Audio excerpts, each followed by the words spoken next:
diapositiva presentada con un carrusel. Vamos a hablar acerca del legado de altura, es un tributo visual a Jorge Quintero y sus expediciones. Van a exponer Iván Vigorú y Philippe Boissier, y lo que vamos a ir viendo son una serie de diapositivas que se encontraron en la casa de Quintero, de Jorge Quintero, una vez que lamentablemente murió en julio a los 91 años y su familia empezó a organizar el material que él había dejado. Y Philippe fue a entrevistar a Jorge Quintero en distintas ocasiones y le contaron que estaba este material disponible. Les estoy spoileando un poquito de la historia, pero bueno, el caso es que Philippe le preguntó a Iván si era posible que él nos fuera de alguna manera revelando de que los lugares y las expediciones que hay detrás de esta caja de sorpresa. Esto es esa es la realidad. Acá hay una mezcla de fotos de expediciones. El punto es que Iván al menos compartió, entiendo, la expedición al Karakorum del 79. Sí. Bien. Exacto. Entonces, y algunas otras, por lo que podrá reconocer las fotos. Y bueno, esto es un diaporama aventurero. Vamos a ir junto con los dos relatores informándonos de qué aparece. Revelan. ¿Cómo? ¿Qué aparece? ¿Qué aparece? Los dejo. Adelante. Ya, voy a tomar la palabra antes de presentar a Iván. Buenas noches a todas y a todos. A ver, Gabriela ya se adelantó un poco de qué se trata esto. Yo voy a ser tratar de ser súper conciso porque en fondo son dos carretes, son 160 diapositivas, entonces las diapositivas las vamos a pasar bastante rápido. Ya aquí no es la idea que Iván vaya hablando de una diapositiva, sino que en fondo vaya contándonos la historia mientras vamos mirando la foto. Como decía Gabriela, yo conocí a Jorge el año pasado en el marco de entrevistas documentales en el cual ha participado Iván, ha participado Erling, ha participado Joseph Ambrus, Claudio Lucero, en fin, los sobrevivientes de esa generación.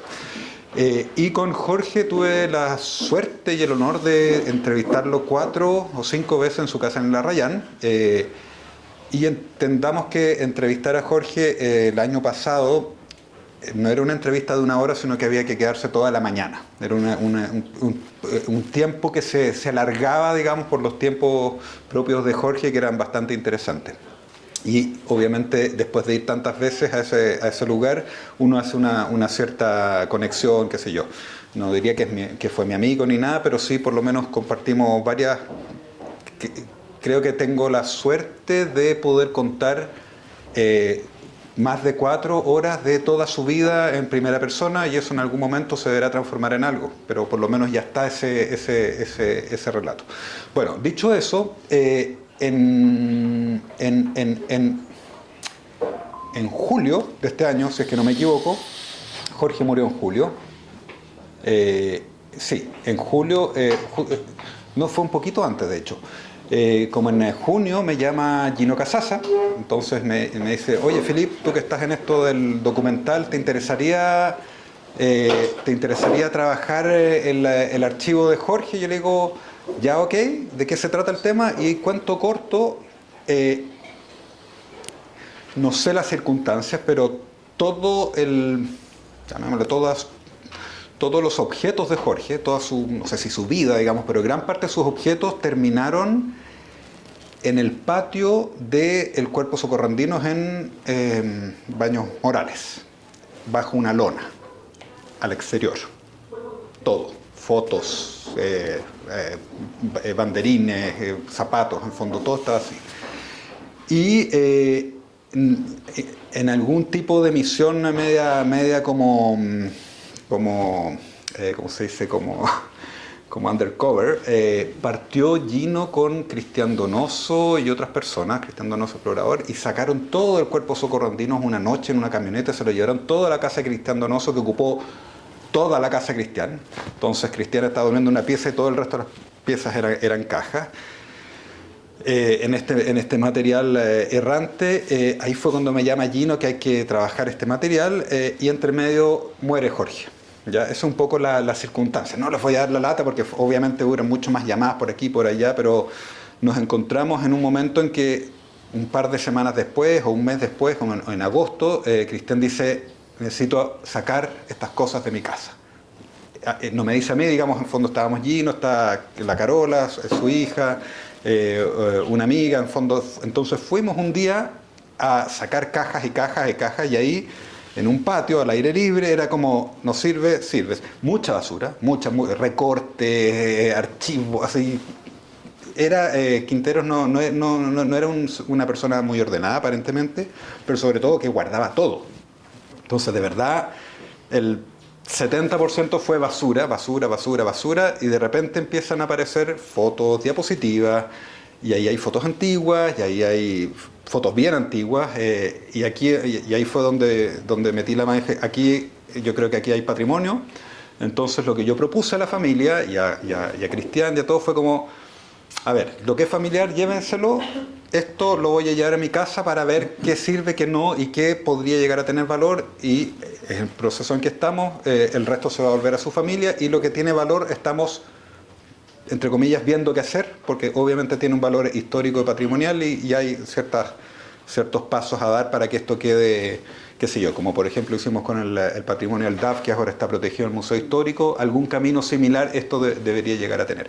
Pero bueno, el hecho es que actualmente en mi casa hay miles de diapositivas, de fotos, de negativos, y que obviamente yo no tengo más o menos una noción qué hacer. Entonces he estado haciendo un trabajo bien particular, que en fondo hizo una línea de tiempo de Jorge, buscando información publicada, por ejemplo, en la página Los Perros Alpinos, que tienen todas las expediciones. Entonces, Jorge Quinteros, donde me aparecía, con Iván, con los que conocieron, con Gino, oye, esta expedición aquí, Antártica, campos de hielo, el Everest, con Purto, el Gashenburg, el Infiernillo, hay un montón de fotos. Entonces, de alguna manera he logrado, y obviamente las cajitas, de repente había como expedición invento, al Morado año 64. Ah, ya, esta es de esta expedición.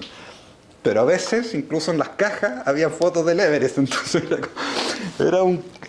sigue siendo un caos. Pero bueno, dentro de todo este caos que está tomando harto tiempo y que va a tomar mucho tiempo más, había muchas fotos y diapositivas de la expedición del Karakorum del 79. Como saben, es la primera expedición oficial chilena al Himalaya. Si bien hubo chilenos que estuvieron antes en el Himalaya, pero esta es la primera oficial en la cual participó Iván. Y aquí lo que vamos a ver no son todas, hay negativos, hay diapositivas, hay fotos, y tampoco están todas las diapositivas, sino que llené 2 carretes, porque ya llenar 3 carretes era mucho, y están las fotos más o menos ordenadas. ¿Ya? Entonces Iván un poco nos va a ayudar a dilucidar. Aquí no hay varias expediciones, solamente son diapositivas de la expedición al Karakorum del 79. Y eso, las fotos están algunas buenas, otras más o menos oscuras, así que vamos a apagar la luz para que nos concentremos bien, y yo voy a ir pasando las fotos relativamente rápido para que Iván nos cuente el resto de historia. Así que les dejo a Iván Vigorú, y para que quienes no lo conocen, Iván Vigorú también es una leyenda del montañismo, 10 años menor que Jorge, ¿no es cierto? Jorge es del año 32, murió a los 91, el 9 de noviembre habría cumplido 92, Iván tiene 10 años menos, pero los caminos de Jorge e Iván se cruzaron en el Infiernillo el año 58, 59, claro, por ahí, ¿no es cierto? Y de ahí en diferentes momentos también cruzaron caminos, no solamente en la expedición del Karakorum, sino que también en la pared sur de la Aconcagua, donde Jorge iba en el grupo de software. O sea, estamos hablando de momentos... La ascensión a la sur la segunda a la sur del Mesón Alto. Del Mesón Alto también. Claro. La Milla, Quintero, Parrines. Claro. Entonces, solo eso para decirle que en el fondo a los que nos gusta la historia y la montaña hay ciertos hitos que son claves, ¿no es cierto?, que son muy importantes, y aquí tenemos actores que estuvieron ahí, como Erling también, que estuvo ahí en las expediciones con Eduardo García, ¿no es cierto? Entonces, bueno, sin más le dejo la palabra a Iván. Ya. Bueno. Bueno, yo creo que bastante se ha hablado sobre, y se ha dicho, y se ha especulado, y qué sé yo, acerca de la primera expedición chilena al Himalaya, que fue el Gachenbrunn el año 79. Pero yo creo que hay que decir algunas cosas. La importancia de esa expedición fue debido a que era una época en que era tremendamente difícil organizar una expedición, solamente era en sueño. Incluso yo pienso que casi todas las generaciones de los andinistas soñaron algún día con ir a hacer algún 8000. Entonces la primera idea fue conseguir un permiso en Nepal, pero en ese tiempo Nepal era muy difícil conseguir los permisos, porque había un reglamento que decía una expedición por ruta.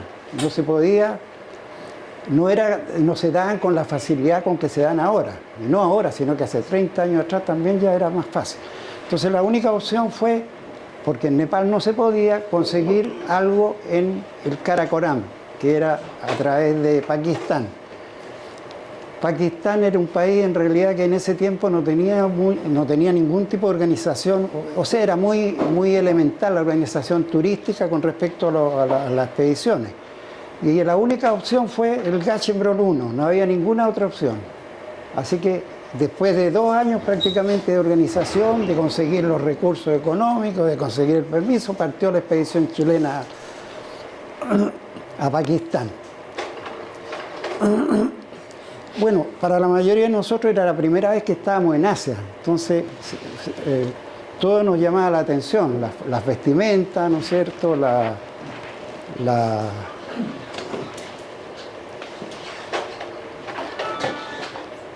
Esto es Rawalpindi, la capital, no, es la ciudad, una de las ciudades importantes. Es un país musulmán. En ese tiempo, el año 79, recién hacían 4 o 5 años que habían abierto nuevamente las puertas a las expediciones. Anteriormente, en la década de los 50, hubieron algunas expediciones, como la expedición italiana al K2 y la ascensión al Gachenbrunn 5 por Mauri, también italiano, Mauri y Bonatti. Pero posteriormente se cerraron las expediciones.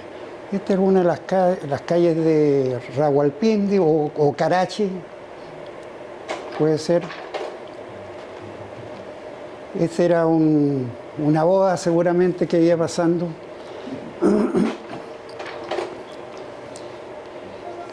La burocracia que existía en ese momento era tremenda, así que ahí permanecimos cerca de 2 semanas, entre ir a la oficina de turismo,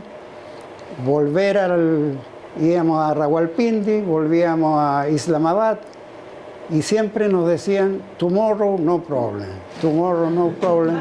Siempre había ese. Y mientras tanto se hicieron algunas excursiones, mientras esperábamos el tomorrow no problem.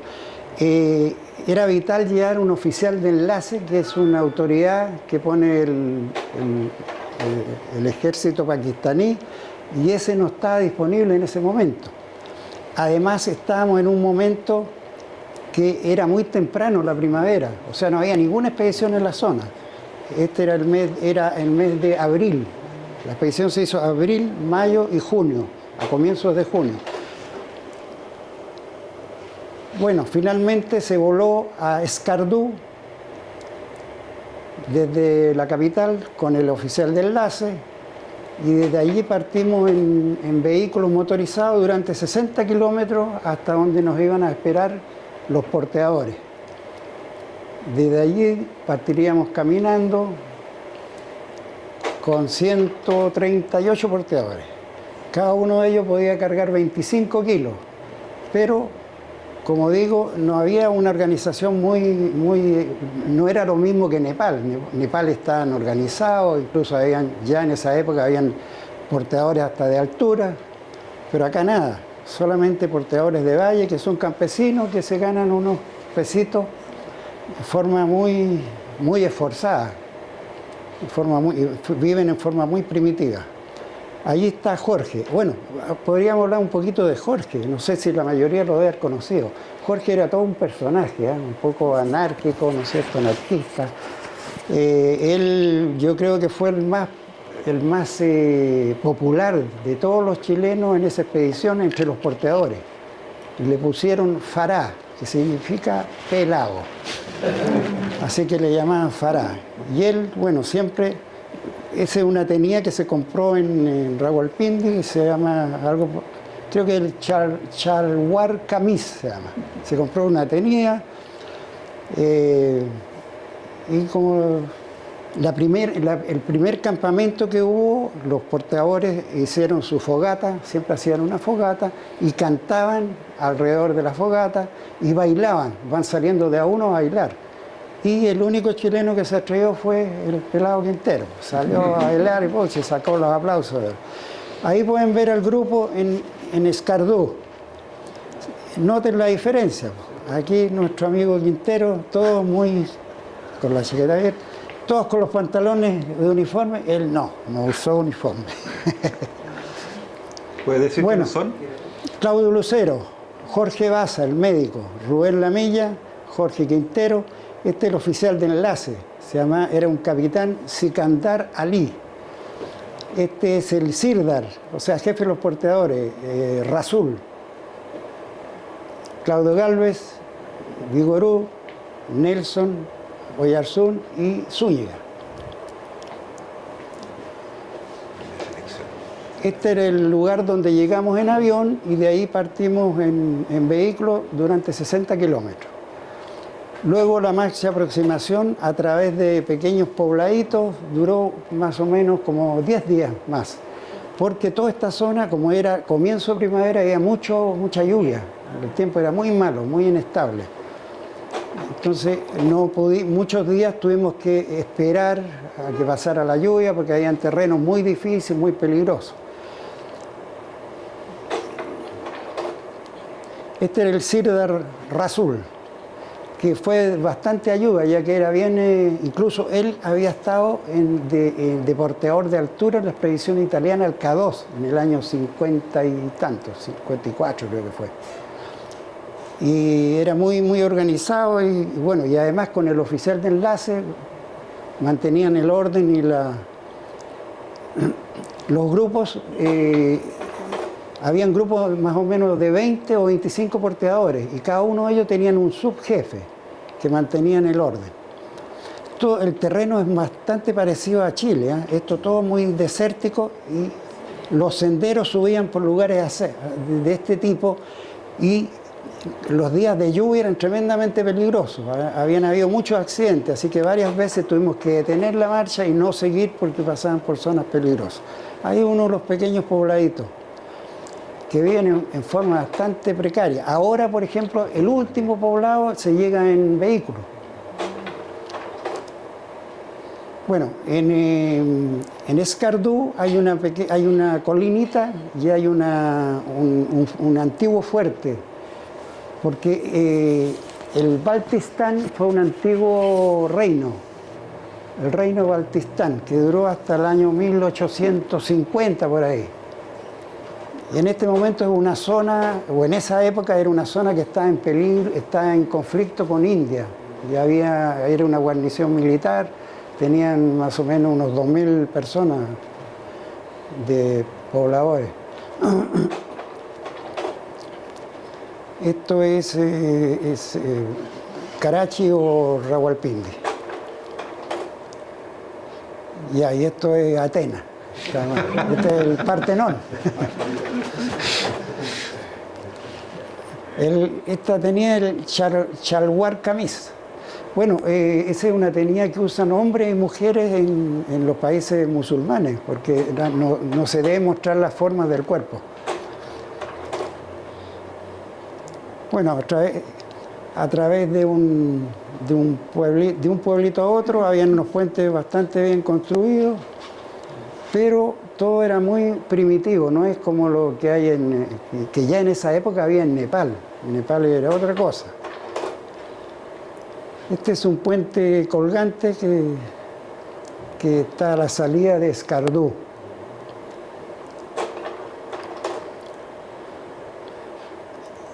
En alguna de las paradas en el camino se para a tomar té.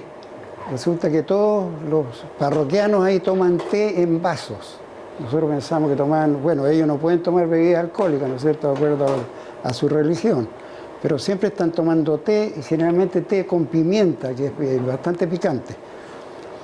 Ahí un grupo de porteadores, ya en la marcha. Esto debe haber sido cuando se estaban entregando las cargas. Entonces habían una gran cantidad porque éramos la primera expedición, no había ninguna otra. Entonces todos querían trabajar. El Partenón.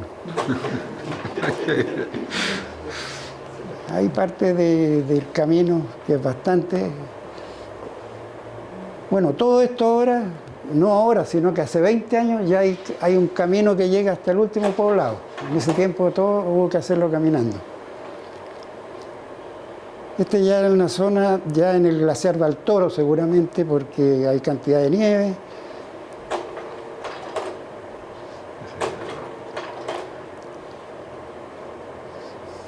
Cruces de muchos ríos, otros ríos más grandes había que atravesarlos, esperar al amanecer para que hubiera menos agua y atravesarlos caminando. Varios tuvimos que atravesar caminando.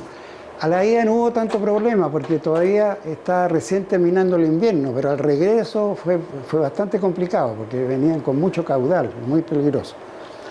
Allí uno de los poblados que se ve en forma muy primitiva, prácticamente en todos los poblados que llegamos, llegaba la gente a pedir atenciones médicas.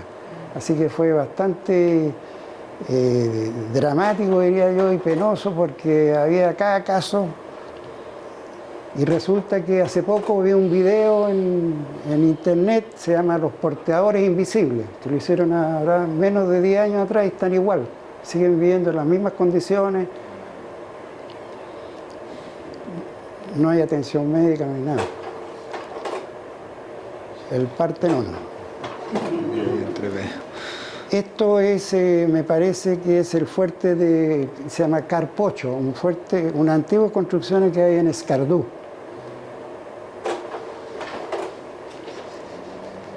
Ahí siguiendo el camino, en total, llegar al campamento base tomó 29 días, porque en muchos lugares había muy mal tiempo, había lluvia. Finalmente, ya en el glaciar Baltoro, los porteadores no podían seguir viviendo, o sea, no podían seguir por el equipo que tenían, ¿no es cierto? Las condiciones eran muy precarias, la mayoría no tenían saco a dormir, entonces quedamos con 30 porteadores, partimos con 128 y desde allí adelante seguimos nosotros haciendo traslados durante una semana hasta el campamento base. Entonces tuvimos que reducir al máximo las comodidades, dejamos la carpa cocina, toda la carpa que era muy grande y nos fuimos solamente con las carpitas chicas y empezamos a hacer transporte durante una semana y el día que terminamos de instalar todo en el base llevábamos 29 días. Y teníamos 29 días y nos quedan 15 días para subir el cerro. Recién ahí lo vinimos a ver porque no lo veíamos nunca porque siempre estaba nevando. Obviamente que uno saca fotos, y acuérdense que en esa época no era como el celular de ahora, uno andaba con el rollito de fotos y uno cuidaba las fotos. Cuando el tiempo era malo uno no saca fotos, entonces salía un poquito el sol y ahí sacaba. Esto ya en el glaciar Baltoro, un glaciar de 60 kilómetros de largo. Ahí también incluso ahí todavía vamos con porteadores. Esa era la carpa cocina, que no era ninguna gran cosa, era una carpa que uno podía en el medio estar de pie, nada más, ese era el alto. Y era una cosita de 2 metros por 4. Esa era la gran comodidad. Bueno, todas esas montañas son extraordinarias, muy difíciles, la mayoría, de 6.000 a 7.000 metros. Creo que es el Payú, si no me equivoco. Esto debe ser parte del Chogoliza. El Chogoliza es una montaña 7.200 más o menos, donde murió Hermann Bull. No estoy seguro, pero me parece que esto debe estar tomada con un teleobjetivo. Esto debe ser el inicio, en la Morrena, el inicio del glaciar Baltoro. Esta es parte del glaciar. Este campamento base. Lo reconozco por eso, porque ahí ya se puso los... Bueno, el campamento base eran 3 carpitas o 4 carpitas nomás. Eso era todo. Y desde allí había que recién empezar a abrirse la ruta a través del glaciar de los Abruzos. Ese es un descanso seguramente en el base. De ahí se empezó a buscar rutas, nos íbamos turnando, la ruta, hacia allá el glaciar de los Abruzos. Y buscando rutas entre medio de las grietas y ir marcando con banderillas durante mucho. Hubieron varios intentos fallidos, había mucha avalancha, esto ya en el interior de los Abruzos. Los Gashimbrun son 5, entonces este es uno de los Gashimbrun. El número 2 y el 3, el 1 y el 2 son de más de 8.000, el resto son todos 7.000 y tantos. Ahí está el glaciar de los Abruzos.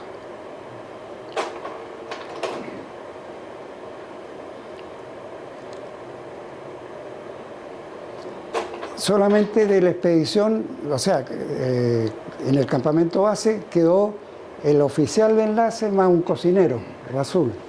Y el resto de los chilenos seguimos hacia arriba. Ahí está Jorge. Este es el Hidden Peak, si no me equivoco.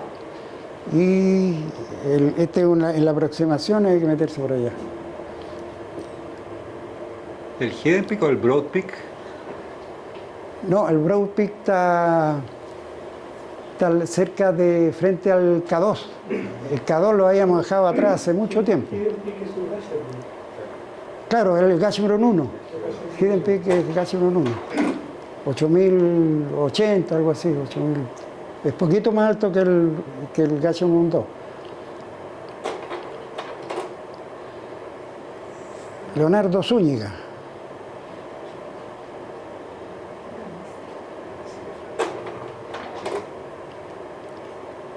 Allí buscando ruta veníamos de por allá, el Baltoro estaba hacia allá,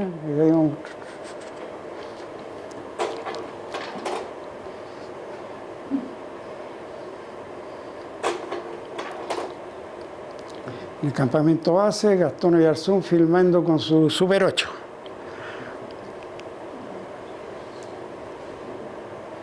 Nos quedaban, como dije, como unos 15 días aproximadamente para poder, esto es más abajo, en la Morrena, como 15 días para poder hacer la cumbre porque se terminaba el permiso. Obviamente que yo creo que si no lo hubiéramos alcanzado a subir hubiéramos seguido más, pero también teníamos racionada la alimentación, porque gran parte quedaba abajo, porque no teníamos porteadores. Entonces, de ahí buscando camino era bastante dificultoso, pero lo que nos sirvió que como había mucha nieve, la mayoría de las grietas estaban cubiertas. Y así todos hubieron caídas de grietas. Gastón se cayó en una, pero lo aseguramos. Jorge Quintero también se cayó en una grieta. Avalanchas había muchas. Esto es en la aproximación más abajo. Estas eran zonas complicadas para aproximarse.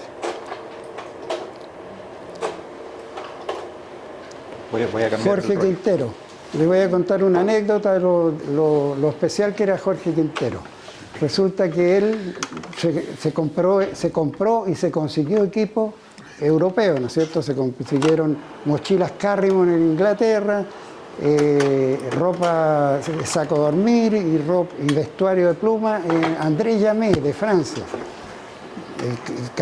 guantes, calcetines de lana, etcétera, etcétera. Pero según Jorge, lo mejor eran las medias de lana chilota. Ese era lo mejor, lo otro no servía para nada. Entonces, bueno, ya todas las medias de lana chilota. Y uno de los patrocinadores de la expedición fue la empresa holandesa aérea KLM, nos dio todos los pasajes. Pasaje de Cali. Entonces, en un momento, largo viaje, porque nos ceñimos a las escalas que ellos tenían. O sea, fue un viaje de un tirón de como 30 tantas horas. Salí a pasearme por el avión y veo a Jorge Quintero que está con una mochilita y con unos calcetines chilotes y surciendo los calcetines viejos ahí. Así era Jorge Quintero. Rubén Lamilla. El Lobo Lamilla. Ahí todavía estamos con porteadores, ¿se fijan? Y los porteadores andan con unos zapatos. Dejamos 30 porque conseguimos comprar, en Escardú compramos 30 pares de zapatos, de brena, zapatos de excursionismo. Entonces, todos ellos, ninguno tenía saco de dormir, dormían con una frazada, con un poco menos que con cartones, unos plásticos metidos en la nieve durante bastante tiempo. Entonces era muy duro incluso para nosotros, porque nosotros pasábamos frío a veces y escuchábamos a los porteadores como tosían y cantaban igual. Esto es la parte ya más alta, Lucero con Nelson Muñoz, puede ser ese, el flaco Muñoz. Bueno, ahí se estaban haciendo transportes, desde ese base se hicieron 4 campamentos. Partimos, o sea, en un base, digamos base avanzado, sería 6.000 metros, ahí quedó el médico, quedó Jorge Quintero, quedó Nelson Muñoz, Zúñiga. Y el resto, los otros 6, seguimos hacia arriba. A la alpina, como se llama, con la mochila al hombro y haciendo... Al comienzo hicimos algunos transportes, pero después nos fuimos avanzando todo lo que podíamos en el día. Pero en 2 oportunidades hubo mal tiempo y tuvimos que devolvernos. Entonces hubieron momentos bastante que ya pensamos que ya era imposible subirlo, porque el tiempo no cambiaba. Esto es más arriba, este es el lugar donde hicimos un vivac. Esta es la parte final del Gasherbrum, se va por allá. Le llaman la pirámide egipcia. Llegamos a esos 7.600 metros más o menos, y habían restos de un antiguo campamento, eran creo que 2 carpas que estaban tapadas por la nieve, de una expedición polaca, que fue una expedición femenina, que habían subido el Gasherbrum.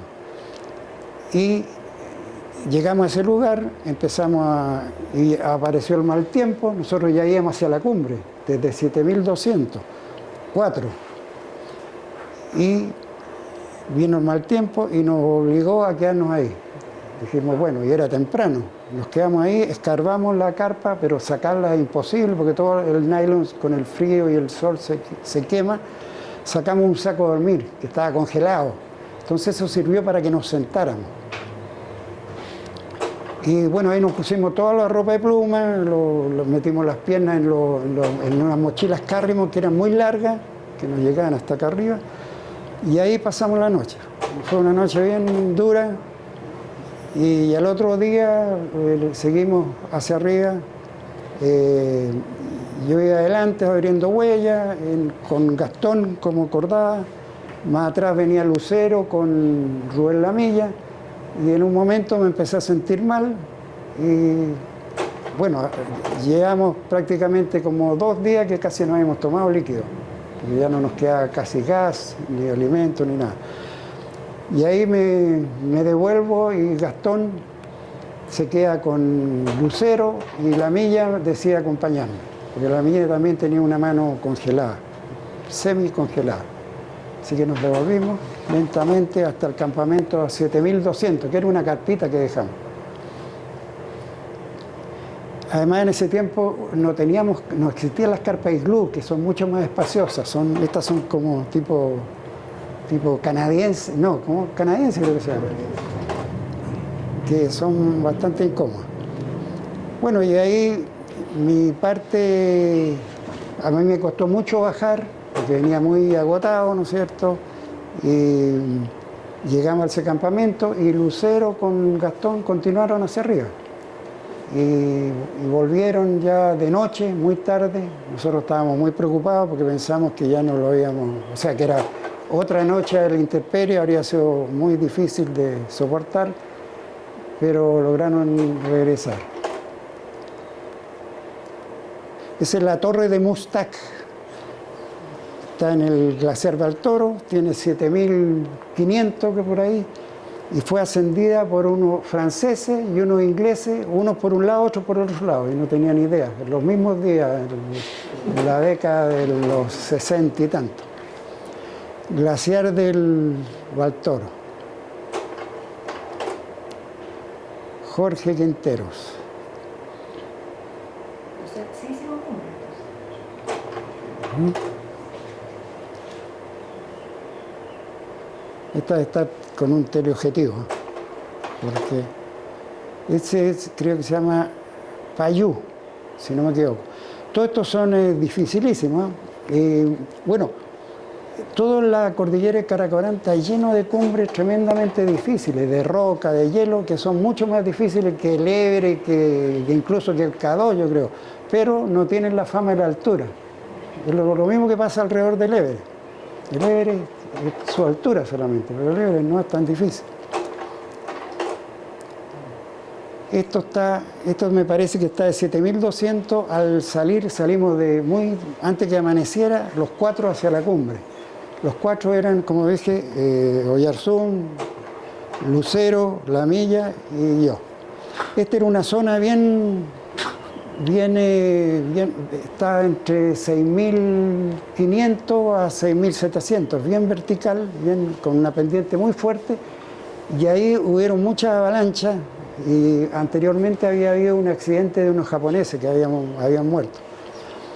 Entonces ahí se pusieron unas cuerdas fijas, subía Gastón con Claudio Galvez y tiraron una cuerda y el resto subimos con la mochila cargada. Esto debe ser durante la larga caminata a través del Baltoro, con los porteadores sufriendo por el frío, incluso tuvimos que todos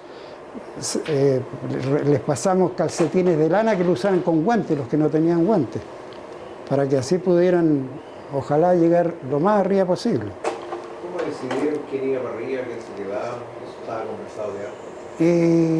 Mira, se va dando en el camino, ¿eh? Por ejemplo, la idea era que los que están...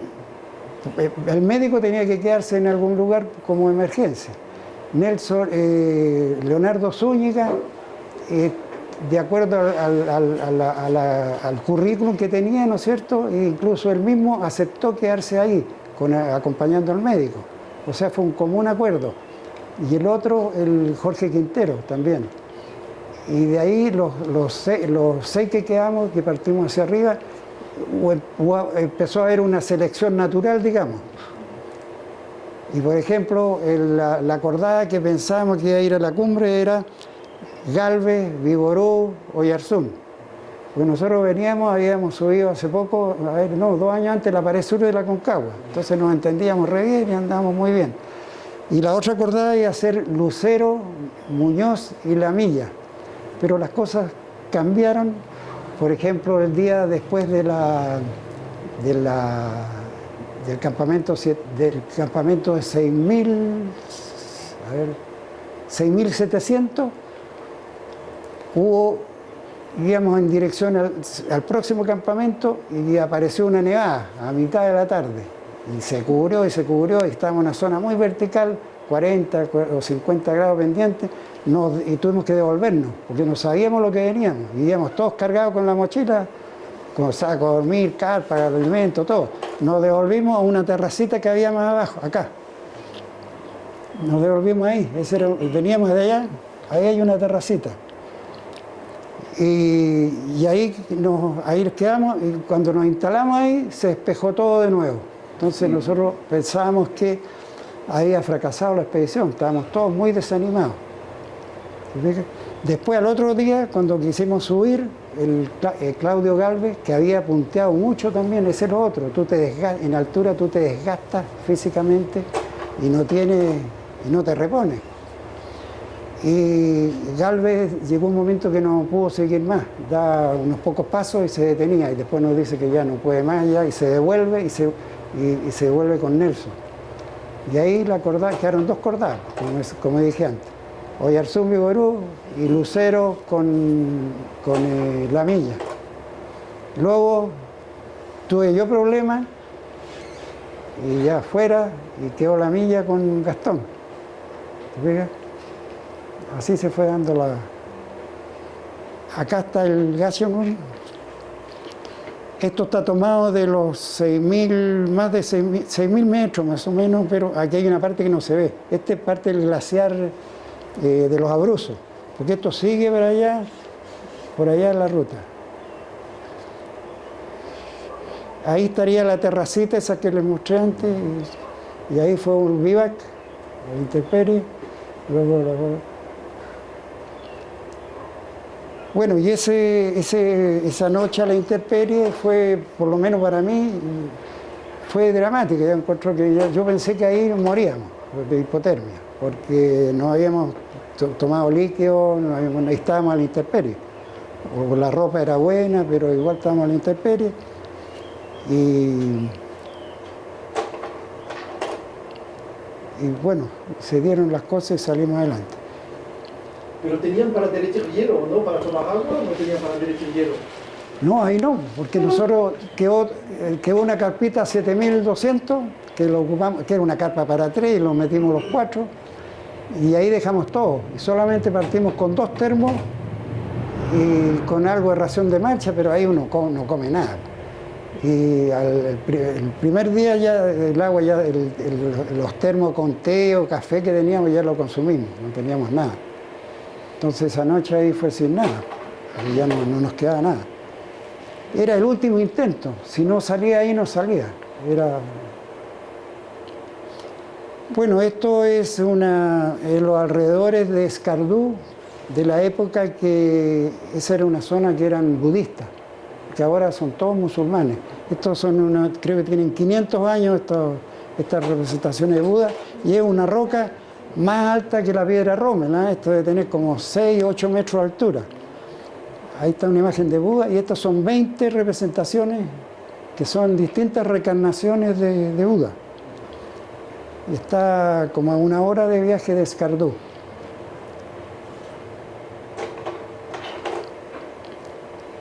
Bueno, ahí estamos en el Baltoro y ahí vean cada cumbrecita que hay.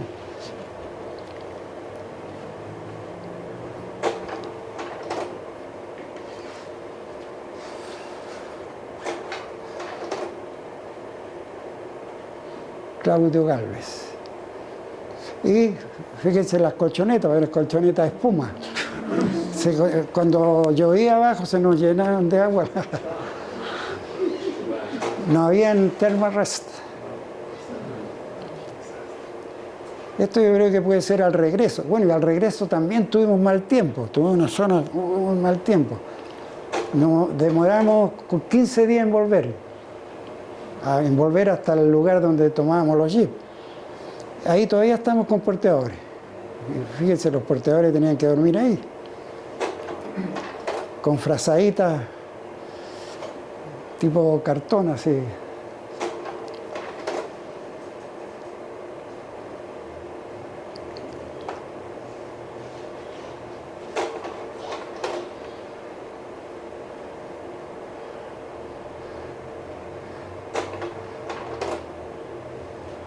A ver. Creo que ese es el Mascherbrunn, parece. Bueno, Gascherbrunn es montaña bonita.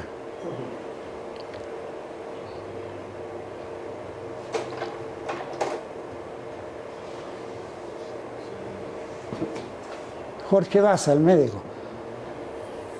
Jorge Baza bajó 12 kilos. Lucero 10 kilos. Se ve, ahí se nota que está muy flaco.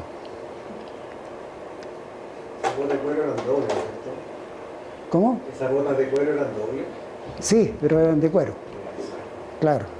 Todavía creo que en ese momento no habían plástico todavía. Pero era en la época que creo que estaban en Europa, no sé, pero creo que no teníamos.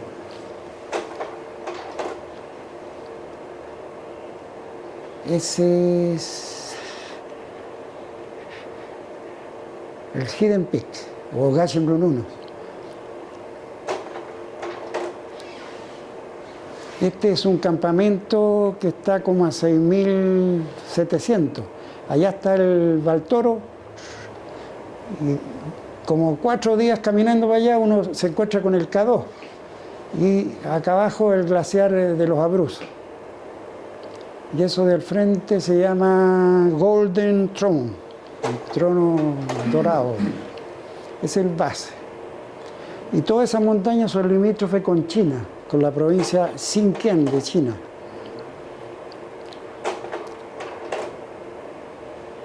Ahí tienen por ahí está el Ogro, las catedrales del Baltoro. El Ogro es una montaña famosa, escalada por Scott. Y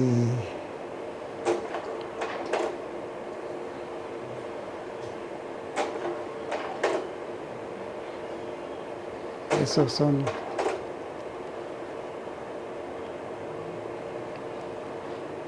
toda la alimentación y el equipo se llevaba en containers de cilíndricos que son muy incómodos para cargar, así que los portadores sufrían ahí porque no tenían caras planas, entonces eran muy incómodos. Montones tenían heridas en la espalda, que se yo, el médico tenía que llevar. Claudio Lucero. ¿Es un registro que lleva? Claro, Claudio Lucero era el encargado del pago de los porteadores. Entonces casi todos los días habían porteadores que se quedaban sin carga, porque acuérdense que ellos también tienen que comer, entonces había que comprar la alimentación. Ya, por ejemplo, en Escardú compramos 900 kilos de harina, que era para los porteadores. Otra, azúcar, manteca, cigarrillo, fósforo, 1.500, por ahí tengo el dato yo, 1.500 cajetillas de cigarrillos. Entonces, y a medida que iban consumiéndose los alimentos, los portadores que llevan harina, por ejemplo, quedaban sin carga. Entonces había que pagarle los días, sacaban la cuenta, y anotaban, entregaban su número, llevaban un número con un cordín en el cuello y entregaban la carga. Bueno, ustedes vieron que hay muchas fotos de Atenas y de Grecia, pero resulta que a la vuelta, de acuerdo al itinerario que nos había dado KLM, que eran los sponsors también, había un lapso que pudimos quedar en Atenas, un día. Así que ahí aprovechamos, el vuelo salía el otro día muy temprano y hicimos un tour por el mar Egeo, visitamos 3 isletas. Así que de ahí vienen todas esas fotos. Ahí está Quintero.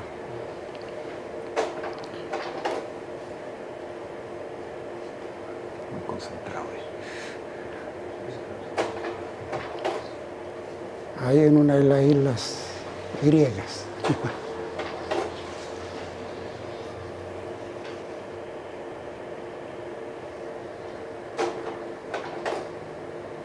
Jorge Baza.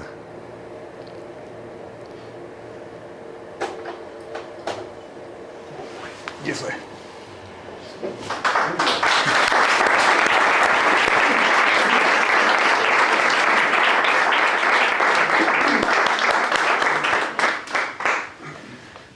¿Alguna pregunta? Oye, Iván, ¿Claudio Gálvez tuvo problemas de congelamiento? No, pero resulta que Claudio se congeló en el Aconcagua, en la sur de la Aconcagua, tuvo congelamiento en un pie, pero no fue tan grave. Perdió, qué sé yo, las uñas, suponte. Y eso había sido 2 años antes, pero sí tenía tendencia a que se le enfrían los pies. Y en el Everest después, esto fue el 79, el 83, ahí se congeló de frentón, porque quedan sensibles. Lo mismo que le pasaba a Gino Casasa también. En el Everest, en el campamento base, Gino estaba siempre masajeándose los pies al lado de la estufa. Porque él le había pasado en Perú, creo, en un vivac que hicieron con Alejandro Izquierdo. Entonces, creo que quedan sensibles así que eso le... Pero allá no le ocurrió nada. Sí, dime. Pero es que no entendí bien la historia del día de cumbre. Eran 4 en una carpa para 3, sí, a 7.000 y tantos metros. Sí.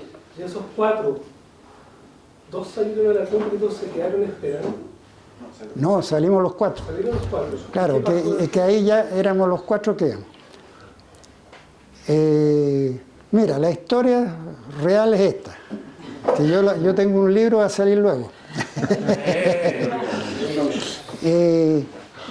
Resulta que éramos 6, al final habíamos 3 cordadas de 3, pero estábamos con problemas de alimentación, de gas, de todo. Si tuvimos que partir, o sea, la expedición, los porteadores nos dejaron a una semana el campamento base, porque no podían más ya, si eran 30 porteadores, pero ya era dramático ya los porteadores, la mayoría estaban enfermos, poco menos congelándose.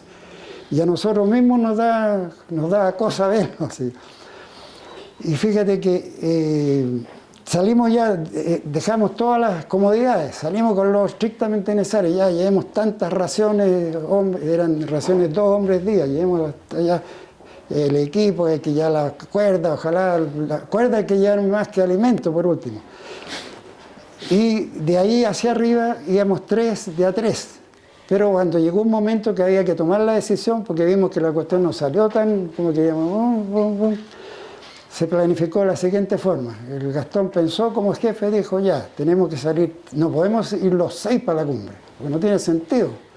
Por último, que se queden algunos a la retaguardia, porque a 6.000 se habían quedado el médico y 2 más, Zúñiga con Quintero. Entonces, la decisión fue, siguen Gálvez, Oyarzún, Vigorú, por lo que decía, que nosotros éramos la cordada que nos entendíamos mejor, habíamos estado en el sur de la Aconcagua, y Lucero, La Milla, se entendían bastante bien. Con Lucero y La Milla seguirían en la otra y se devolverían después. Entonces ellos nos iban a ayudar hasta el último campamento, que iba a ser a 7.000, 7.200, o sea, íbamos a tratar de subir lo máximo. Al final llegamos a 7.200 nomás. Y ahí Lucero no aceptó, dijo que no, que él tenía que ir a la cumbre, no quiso. Entonces dijimos, bueno, ya, pues vamos a tener que... Pero resulta que al otro día, cuando nos devolvimos ese campamento, o sea, no alcanzamos a llegar al objetivo que teníamos, nos devolvimos, Gálvez se fundió ese día. Entonces al otro día íbamos a salir los 3, nos levantamos muy temprano con Gastón, qué sé yo, y Gálvez y atrás, y íbamos a una zona que era caminar solamente, pero más allá habíamos puesto unas cuerdas fijas, con la idea de que al otro día íbamos a volver, pensando que iba a estar bueno, y estuvo bueno el otro día, porque no sabíamos, el tiempo era tan cambiante. Ya llegamos, vamos con Gastón, y de repente Claudio Gálvez se pucha por allá y da 3 pasos y se para, da 2 pasos y de repente nos gritó, no, ya no puedo seguir. Se volvió. Claudio, entre paréntesis, Claudio era el más joven del grupo, allá cumplió 24 años. Entonces, también influye la edad. La gente joven se funde antes. El joven es muy rápido, por eso los atletas de velocidad son jóvenes, los maratonistas son viejos 30 años, o sea, 35 años, claro, son viejos 35. Y nos dice, ya no puedo seguir ya, y como la carpa estaba cerca y estaba Nelson lo acompañó, dijo, no, yo lo llevo. Así que quedaron dos cordadas de 2, Oyarzún, Vigorú, quedamos adelante. Lucero y La Milla. Ya, y ahí se solucionó todo, o sea, solo se solucionó. O sea, la montaña resolvió el problema. Yo creo que la mayoría de las veces es así, porque siempre preguntan, bueno, ¿y quién decide quién va, quién no va? Si en realidad hay un descarte. Bueno, a los 4 llegamos a ese campamento 7.200, nos metimos la carpita, qué sé yo, ya preparamos todo para el otro día y empezamos a elucubrar. Hacemos otro campamento y si el tiempo cambia, porque después en las tardes empezamos a ver de nuevo que venían por el valle, por el glaciar, venían las nubes, o nos vamos directo aquí y decidimos ya, sale o no sale, nos vamos directo ahí y no llevamos nada, dejamos la carpa que se partimos solamente con la mochila, con dos termos que teníamos con té, una ración de marcha y toda la ropa de abrigo que teníamos, que era muy buena, por eso resistimos la noche. Y llegamos muy temprano a ese lugar donde están las carpas holandesas destruidas. Ahí se hacía un campamento. Todos los otros hicieron un campamento y nosotros no lo hicimos. Vino niebla primero y después nieve. Empezó a nevar, ya, pucha máquina. Eso, antes que nevara, habíamos encontrado esa carpa, escarbamos, sacamos un saco de dormir que estaba congelado, sacamos un trozo de doble techo que nos podría haber servido y después se cubrió. Dijimos, ya sonamos, no vamos a poder. Aguantemos aquí la noche, ¿qué nos vamos a devolver? Pues aguantemos a ver si mañana está mejor y seguimos. Entonces ahí nos quedamos. Nos metimos en los sacos, nos sacamos los zapatos dobles, dejamos solamente el botín interior, metimos las mochilas Carry que se extendían y llega hasta aquí. Y bueno, y todo, el traje pluma, André Llamé, que era muy bueno, y qué sé yo, pasamontaña de SEA, pasamontaña de Polar, de todo lo que tenía. Y eran las 3 de la tarde, cuando ya estábamos instalados ahí. Y bueno, entonces todo ese resto fue relativamente bueno. O sea, no hacía frío, estábamos lo más bien. Incluso estábamos optimistas. Pero después empezó a correr viento, empezó a oscurecer, bueno, y ahí la cosa cambió. Y ahí empezó a cambiar y qué sé yo, estábamos en 2 aquí, 2 allá, y con el lucero estaba en un extremo, los otros 2 al medio, y yo en otro extremo, y con el toldito ahí, y lucero tiraba para allá, yo tiraba para acá, y de repente vino un viento mayor, y se lo llevó y quedamos sin el toldo ahí. Lo único que teníamos el asientito del saco de dormir ese que tenía hielo adentro, que estaba congelado. Pucha máquina, y ahí ya cada uno aguantándose el frío, qué sé yo, y alguien preguntaba la hora. Esto lo estoy relatando así porque yo en los viajes hago un diario de viaje. Y eso yo lo anoté allá, no ahí obviamente, sino que después, una semana después. Entonces todas esas cosas que se le olvidan, después se lo mostré a algunos, a mis compañeros, y no se acordaban. Yo le dije, mira, tú dijiste eso y pasó esto. Ah, mira, no me acordaba. Entonces, esos detalles son re importantes. Yo pensé que no iba a dar, yo dije, aquí por lo menos yo me voy a morir aquí, porque yo empecé a ver los tiritones. Es un mecanismo que tiene el organismo para el frío, los músculos empiezan para generar calor. Bueno, tú eres médico, ahí lo sabes, para generar calor, ¿no es cierto? Y en realidad yo nunca lo había probado, de repente uno se alivia, o sea, tirita tanto que ya se alivia, ¿no? Pero después viene, y así, bueno, yo pensé que aquí ya no, incluso yo pensaba el amanecer, cuando hace más frío, yo dije, aquí no vamos, ya. Y tuve sueños, entonces yo en mi bitácora ahí tengo los sueños. Tuve como 3 sueños, pero al final dejé 2 nomás. Porque ya era mucho. Soñé que yo estaba ahí muerto de frío y mis compañeros, los otros, Lucero, Gastón, estaban tratando de armar una carpa. Y no la podían armar porque le agarraba el viento. Y yo ahí acurrucado y yo pensando, pucha, pero yo no les ayudaba, yo los miraba como trataban de armar la carpa. Y me imaginaba que me iba a tomar íbamos a encender un anafrito, que en realidad no lo teníamos, y que me iba a tomar un café con leche. Y yo pensaba en el café con leche. Y de repente el viento viene y las carpas la inflan, se inflan como un globo y se la lleva. Oh, la decepción más grande, despierto. Y ahí. Después soñé que venía una especie de oso, blanco por ahí. Venía bajando de la ladera de las rocas, venía bajando. Y era un yeti, decía, el yeti, chuta, y el yeti, y lo veíamos, yo lo veía tan amistoso el yeti que dije, pucha, el yeti. Y teníamos que seguirlo, empezamos a seguir el yeti, y llegamos a una cueva que tenía. Y adentro habían pieles y qué sé yo, y calentito, y no hacía viento ni nada, y ahí yo me empecé a quedar dormido, pero de repente decía, no, este yeti, cuando nos sospeché de él, cuando nos durmamos nos va a matar, nos va a hacer, me despertaba. Ese será el instinto de conservación, me imagino, que inventa cosas para que no te quedes dormido, porque si te quedas dormido, te vas para el otro lado. Bueno, y eso está porque lo escribí después. Bueno, y en la bajada, cuando después ya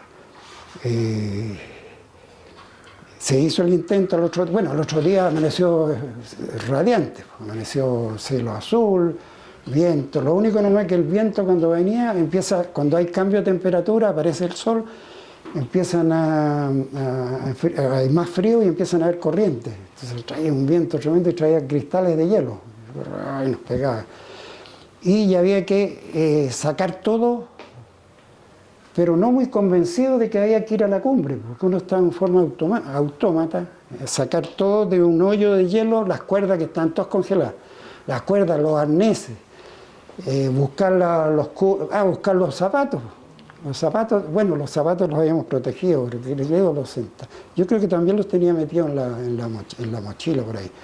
Ponerse los zapatos, ponerse los cubrebotas que estaban congelados, después los grampones, eso te demora horas, porque, y todo en cámara lenta. Después las cuerdas, los arneses y empezar a caminar. Y ahí con Gastón nos encordamos, los otros dos, y yo partimos, pero tipo automático, partimos hacia arriba, que había que subir. Y ahí yo trataba de avanzar 10 pasos, me concentraba y ojalá dar 10 pasos y descansar un ratito. Y así, y en una ladera no muy inclinada, pero con nieve blanda que te desgasta. Y en un momento estoy mirando, siempre acá está el Gachenbrunn, no le veíamos la cumbre porque hay una roca, pero el que teníamos acá era el Hidden Peak o Gachenbrunn 1. 8.060, 80, algo así. Entonces siempre lo mirábamos para ver cuánto estamos. De repente empecé a ver que el cielo empezó a cambiar de color.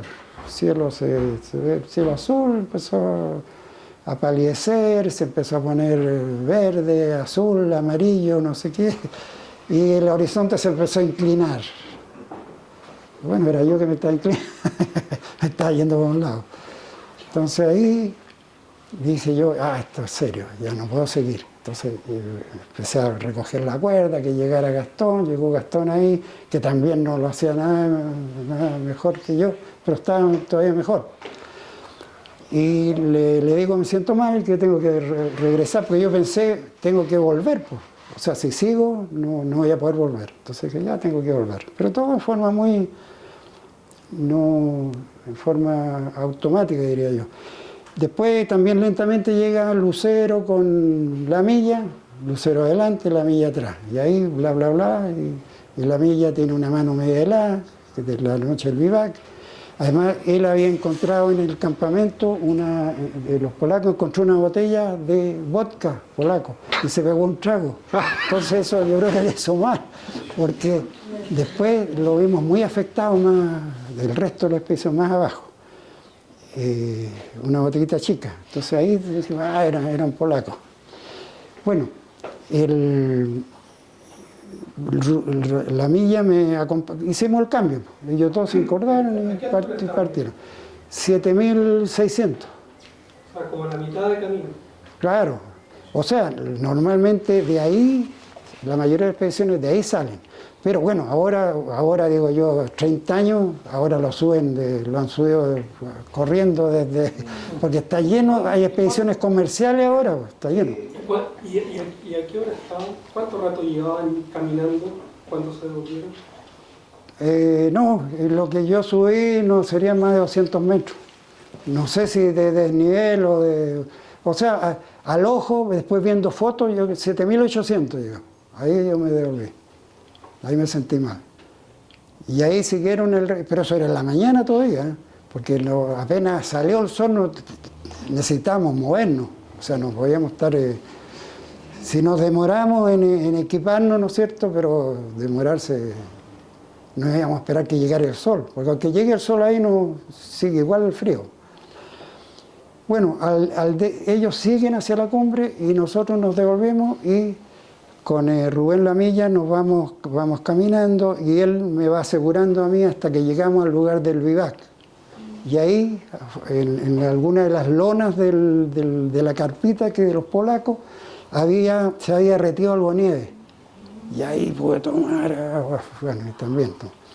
Y después venían zonas bien paradas, bien con bastante pendiente, entonces ahí yo aseguraba a Rubén. Y el Rubén empezó a bajar, y seguía muy lentamente, y yo seguramente estaba igual, pero yo a mí me daba rabia decir, ¿por qué no se apurará tal por cual? Y es lento, y de repente miraba para atrás y decía, yo sentía que venía alguien más conmigo, venía alguien más atrás mío.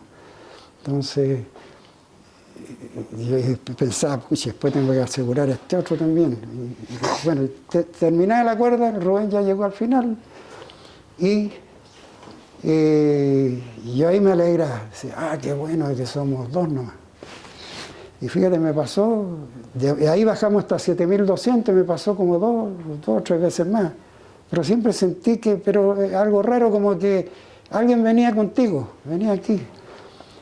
Y resulta que en una expedición, la anterior a nosotros, que había sido 2 años antes, una expedición francesa de Lyon, que subieron, pero subieron por otra ruta, por un espolón, ahí murió un francés que quedó aislado en un campamento, quedó en una carpita. Habían subido antes 2 de ellos y la segunda cordada quedaron aislados por mal tiempo. Estuvieron muchos días y se le acabó el gas, entonces si tú no tienes líquido a esa altura, estás frenado. Es más importante el líquido que la alimentación. Y ese francés quedó ahí, el otro logró escapar, bajó, pero ese estaba en malas condiciones y quedó ahí y ahí murió. Entonces, cuando estuvimos en Rawalpindi, en la oficina de turismo nos encontramos con una expedición francesa y ahí está el jefe, que iban al Nanga Parbat, está el jefe de esa expedición. Y él nos dice, mira, en tal parte quedó, y era más o menos cerca del Vivac o más allá, 7.600, 7.800, en esa zona. Obviamente que nos vimos la carpa, eso se tapa todo. Y entonces Gastón cuando les conté después, a los días ya cuando íbamos, Gastón me dice, debe haber sido el francés que quería venir con usted, que ya... Bueno, de ahí de que se separaron, siguió Gastón con Lucero a la cumbre, ¿no? Claro, mira, no me atrevo a decir hora, pero era en la mañana, yo creo, no sé si yo. O sea, tuvieron todo el día y después, la noche, ya muy oscuro, llegaron al campamento, a 7.200. Así que, bueno, de ahí para arriba yo no...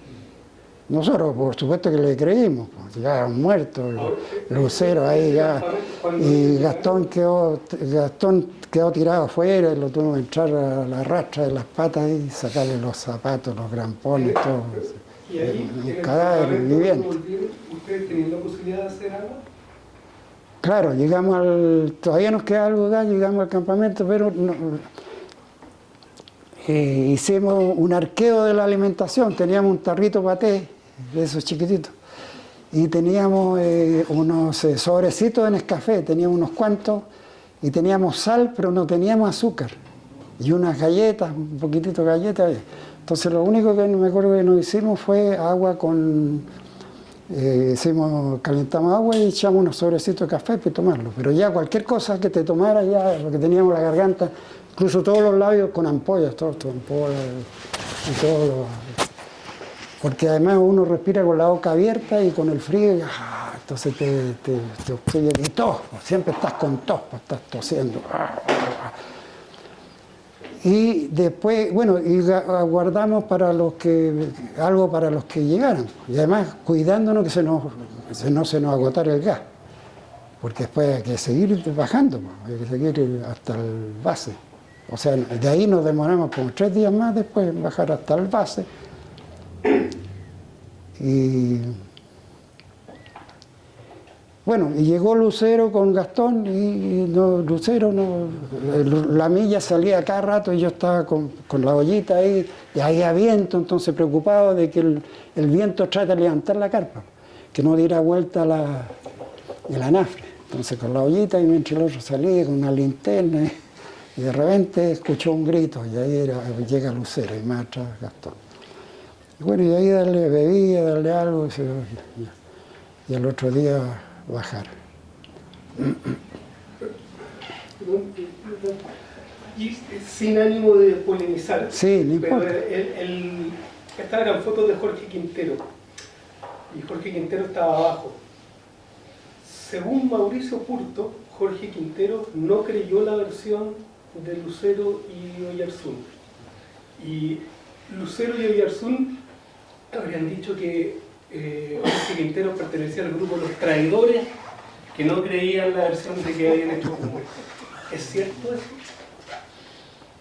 Mira, resulta que toda esta historia fue posterior, muchos años después, porque empezaron los problemas entre Lucero, la gente de la Católica, con Lucero a la cabeza, con Purto, porque Purto estudiaba en la Católica, entonces había por ahí algo, mira, yo no lo sé bien, porque no, pero lo que yo lo he leído eso, porque yo no los conocía, que quería ir a una expedición no sé a dónde de médicos y no lo aceptaron, o sea, lo rechazaron. Creo que Lucero lo rechazó porque según él era muy conflictivo, qué sé yo. Entonces, después cuando vino la expedición al Everest y vino la cuestión del Gino Casasa, que el Gino le dio un edema pulmonar, entonces se fue al campamento base, y después allá se recuperó y después partió solo y se llegó al campamento base avanzado que estaba a 6.200 y se subió el Yangtze. Obviamente no habíamos pagado por el Yangtze, o sea, era medio lío, pues, imagínate, nos habían dado permiso los chinos recién, hacía poquito, 2 años antes habían abierto las puertas a las expediciones por el Tíbet, entonces era re grave eso. Y además podría quizás haberse muerto, qué sé yo. Bueno, al final vino todo ese lío. Y ahí se aprovechó Purto. Y yo me acuerdo que en ese tiempo yo era instructor de la escuela de montaña y siempre allá me andaba metido ahí. Y varios jóvenes, un poco menos que me interpelaron ahí. Ay, ¿por qué? Poco menos que nosotros los viejos y que los jóvenes. Chuta, yo me sorprendí, pero entonces formaron unos bandos. Pero tú estuviste en ese diván y al día siguiente, sabiendo cómo te sentías, ¿tú creís que ellos podrían haber llegado arriba después de ese diván? Porque tú estuviste en el mismo diván. Claro. Tú tenías fuerza recién, aparentemente solo para bajar prácticamente. Claro. ¿Tú crees que que ellos tenían la fuerza para subir? Esa es la duda. No sé. Yo, mira, en ese momento, o sea, yo ahora te podría decir en forma fría, después de los años que han pasado, o incluso después que pasó la expedición, pero en ese momento tú lo único que estás verificando cómo te sientes. Bueno, a ti también te ha pasado muchas veces, uno no está especulando nada, no sé. Pero nosotros le creímos, incluso cuando venían los ataques, yo pensé de repente de ir a intervenir, pero pues dije, ¿pero qué? No saco nada. Perdón, me está aquí. Yo quiero hacerle una pregunta que es bien cuantitativa. Llegó un punto alto, ¿cierto? Sí. ¿Qué desnivel había hasta la cumbre? Eso puede ser. Claro, de ahí 7.800 metros. Ya. Pero ahora, lo que yo quiero acotar, yo sé que hay todo de desnivel por esa cumbre, pero igual es notable lo que hicieron.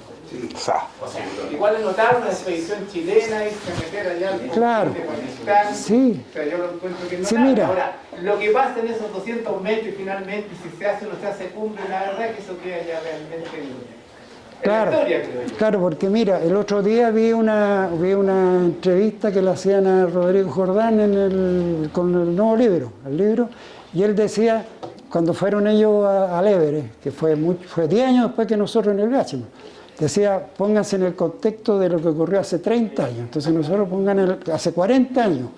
Resulta que nos demoramos como una semana en llegar a un pueblito que ahora llegan en camionetas. Te doy un ejemplo, ahí en el Pakistán. Y ahora todos los 8.000 y el Gachimrun 2 igual lo he visto montones de videos, lo han bajado esquiando, lo han subido en solitario, otro tipo récord de no sé qué, pero resulta que otros lo subimos a estilo alpino, pero está lleno de expediciones, entonces ¿qué estilo alpino se está usando la huella que todo lo que se... Y está lleno de campamentos. Bueno, ¿para qué decir el Everest? Porque con una cuerda fija tú llegas hasta la cumbre y el Lhotse, creo que le pasa lo mismo. El Lhotse tiene cuerdas fijas hasta la cumbre. Al comienzo de temporada los Sherpas lo ponen, además con oxígeno, para dormir y para caminar. Entonces, bueno, por eso digo, ponte en el contexto de hace 40 años. Iván, ¿cómo era la relación del Pelado y con Lucero? No muy buena. No, eso también puede ser, ¿no? Incluso pelearon muchas veces allá. Entonces de ahí yo creo que, por eso digo que son cosas que eran de tipo personal, no eran objetivas. Mira, yo con el Quintero nunca tuve un problema, muy buenas relaciones. Y con Gastón también de repente algunas cosas, porque el Quintero es todo un personaje, pero era un anarquista. O sea, el equipo él encontraba algo. Entonces, los calcetines chilotes, que eran los mejores del mundo. Entonces lo iba surciendo ahí en el avión, KLM, y en cambio esas medias francesas que eran recaras. ¿Cuál es la anécdota del huevo en polvo? Ah, bueno, él estaba a cargo de la alimentación y con Nelson Muñoz. Entonces hicieron unas raciones. Entonces él andaba con no tenía cuadernos, sino que pegó hojas de esas que se usaban en las oficinas antes, unos formularios así tremendos. Entonces el guía Corchet le iba poniendo scotch y tenía como 10 metros su manta. Y en el avión iba con eso.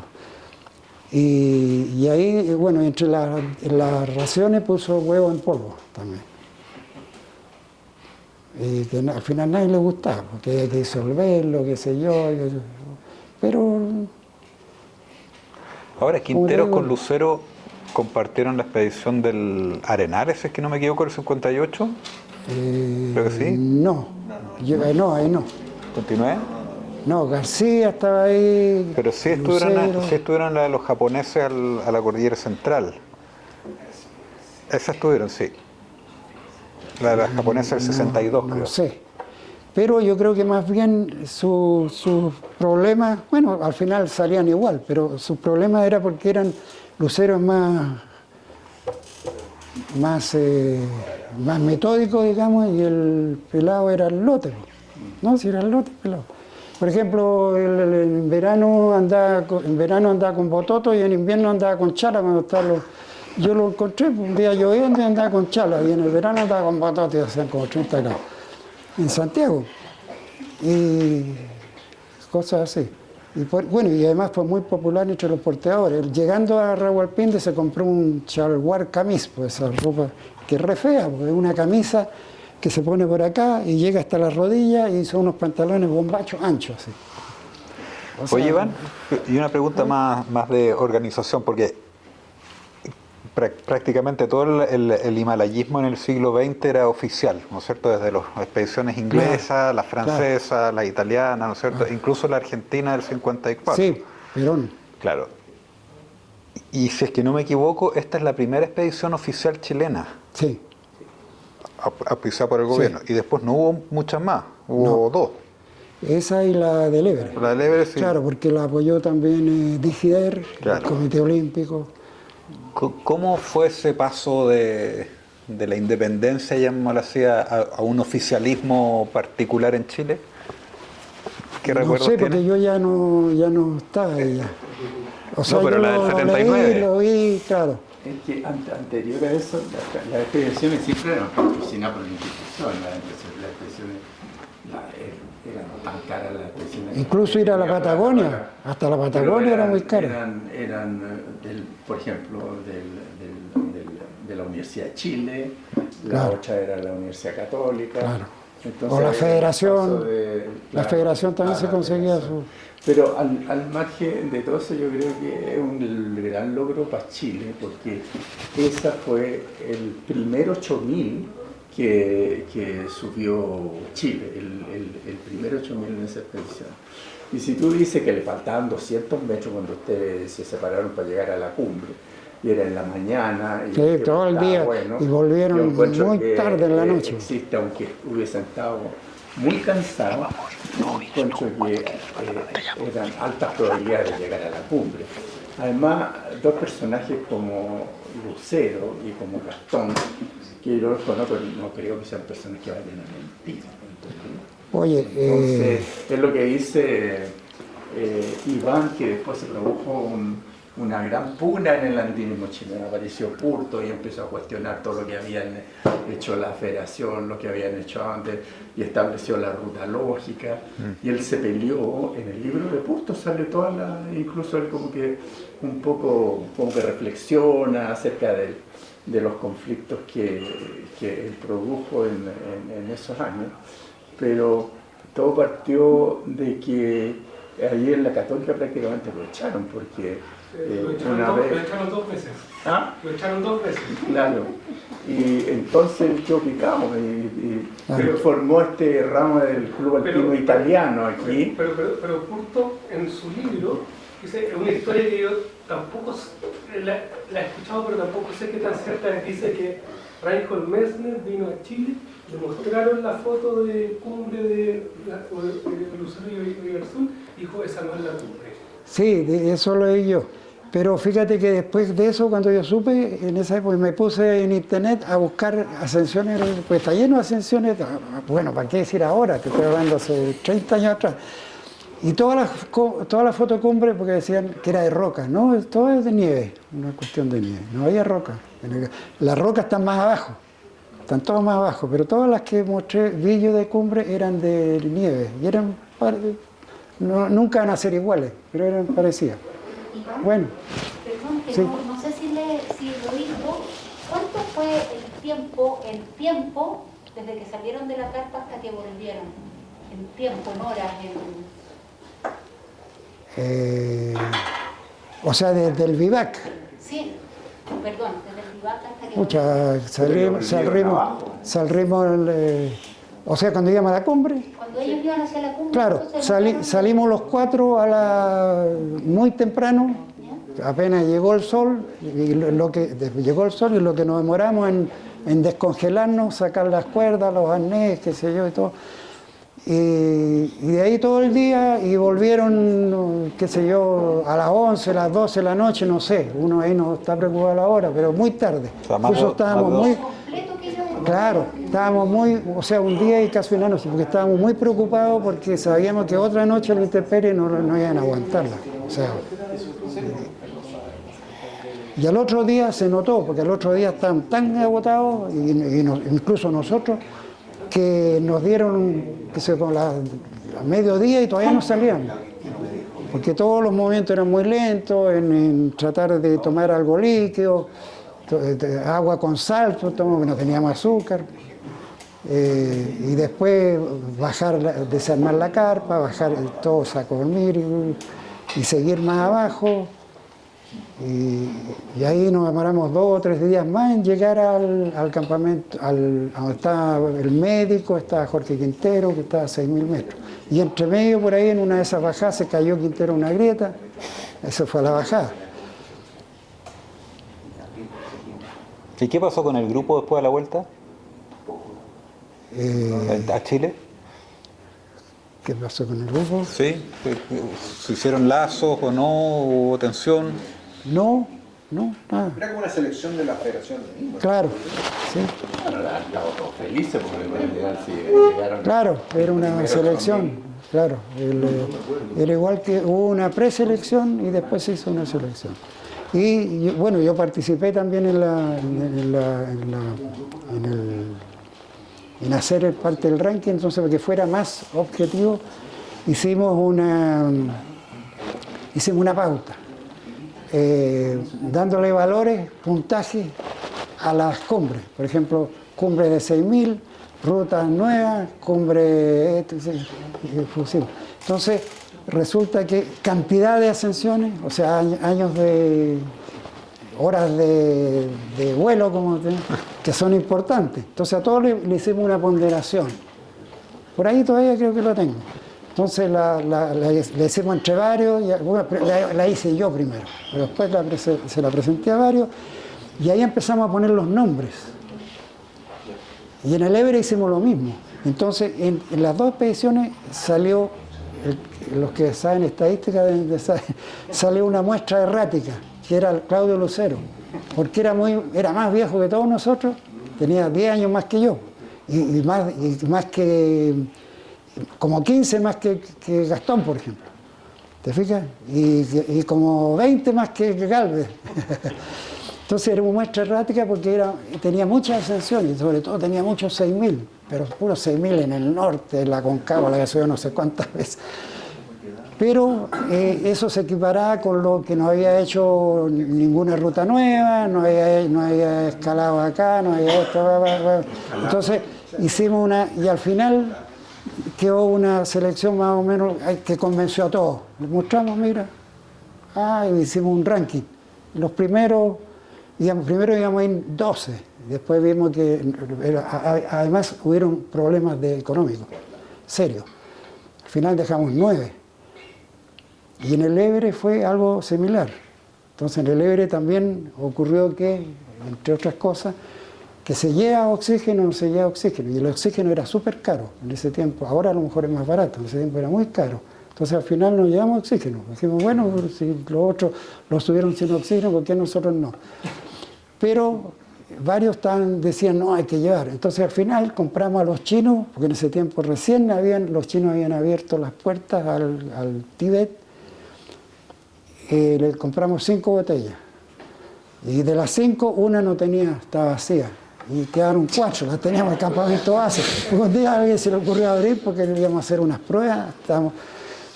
Otra la gastó Gino porque le dio edema. Así que una noche, toda la noche el Gino a 6.000 metros con un tubo de oxígeno. Ya quedaron 2. Después, 2 o 3. 3 ya pues. Después otro día hicimos una subida al Collado Norte, por ahí probaron. Probó Gastón o no sé quién y subió adelante y dijo, oye, qué bueno el oxígeno. El oxígeno chino. Al final, te fijas, al final el oxígeno no... Qué chistoso. Bueno, le damos una Sí, pues.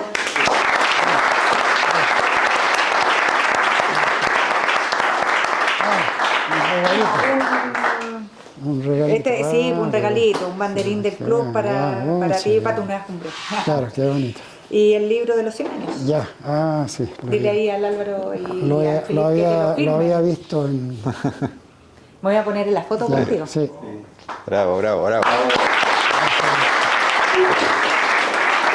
Bueno,